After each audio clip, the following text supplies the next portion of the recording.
there's all kinds of questions I could ask about, like, the barefoot runners and things like that. I'm curious what your opinion is on that. Lesson. But, you know, we had vegetarians and then we got vegans, didn't we? Someone always has to take it too fucking far. It's, if you want to be a barefoot runner, can you be a barefoot runner and run 100 feet? Yeah, you can. But it's Why would you? yeah, it's got to be a very fucking graduated process. You've got to start reducing your heel drop by 1 or 2 mil every 6 to 8 months if you don't want to give yourself plantar fasciitis or an Achilles tendinopathy. And that's one of the things where gait analysis has got a bad rep, is because it's the same, so okay, so the barefoot runners were like, right, if you run on your heel, right, it's a 20%, 7%, no, 24% load into your patellar tendon. Yeah, which is true. That load into the patellar tendon is quite heavy. And so they're like, so that's bad. So move on to your forefoot toe. But that load doesn't disappear. So then when you move back onto your toe, it's now a 27% load into your Achilles tendon. So you've just taken it from the knee and you've put it in the ankle. Yeah. And that's why when, like Born to Run and all of that came out, there was just rife with plantar fasciitis and Achilles tendinopathy, just fucking, because people went from running in their big cushioned Asics to these little funky toe shoes, and they just blew out their feet. And then with gait analysis, it happens. And hand on heart, I did it to someone right back when I started. She had a very low cadence, and I moved her up too fast. She was like sort of like a 130, 140, and I tried to move her up, and I moved her up too fast, and I gave her an Achilles tendinopathy. And that wasn't ideal, but fucking, I'm not perfect, and I learned from it. But that's another sort of thing with gait analysis when people go, oh, you go from a heel strike to toe strike. You can do it, but you need to graduate that, because that load is shifting, and you need to shift it slowly, slowly, slowly, let the body have time to adapt to it.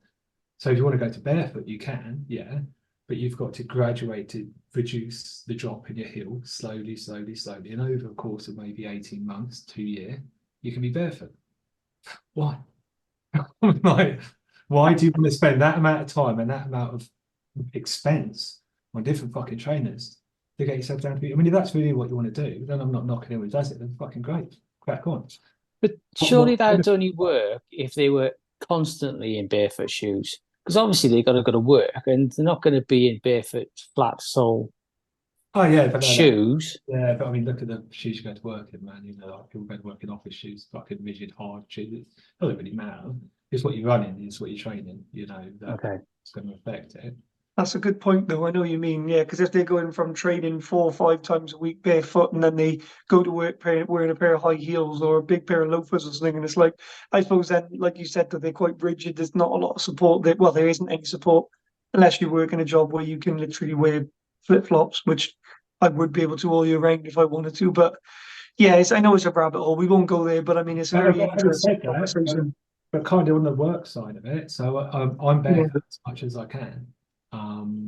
So like I'm lucky. I've got a cabin in my garden work here, so I just wear sliders to get in there. I'm barefoot all the time, unless I'm out shopping or running, and that's because the Achilles does like being barefoot because it just puts a bit of tension on it, but it gives you that toe spread, which they rave about. Why compress your toes if you don't need to? Let your toes splay and let your feet harden to walking around bare feet. It's like super shoes, these with carbon plates and all the rest of them. I think they're fucking cheating, but never mind. But they, if you look at the people who use them, what they're advised is only use them kind of, for a couple of days for race day and race day. Don't use them all the time, because your foot will atrophy. Your foot musculature will atrophy because it's using the plate too much. So you're not using the muscles of your foot, and they will weaken. So people who use these well, who use these well, you look at like the Zach Bitters and people like that, they will use super shoes, but they'll use them in events. When they're training, they're in their normal trainers because they don't. That's interesting. Yeah, they don't. That's interesting. Then you said then, I never thought of that. See, this is why I love this topic. That if you wear them all the time, because they're so rigid and like super shoes, if you were to wear like a carbon plate, yeah, the muscles would not atrophy is that's where it's like wastes, isn't it? It like Yeah, dries it's gonna down. weaken. Yeah. Yeah. Yeah, that's mad, isn't it? Yeah. Never So, thought about that. yeah. If you like listen to that bit, do you know Zach Bitter? Yeah, Yeah. yeah, he's an incredible runner. Yeah.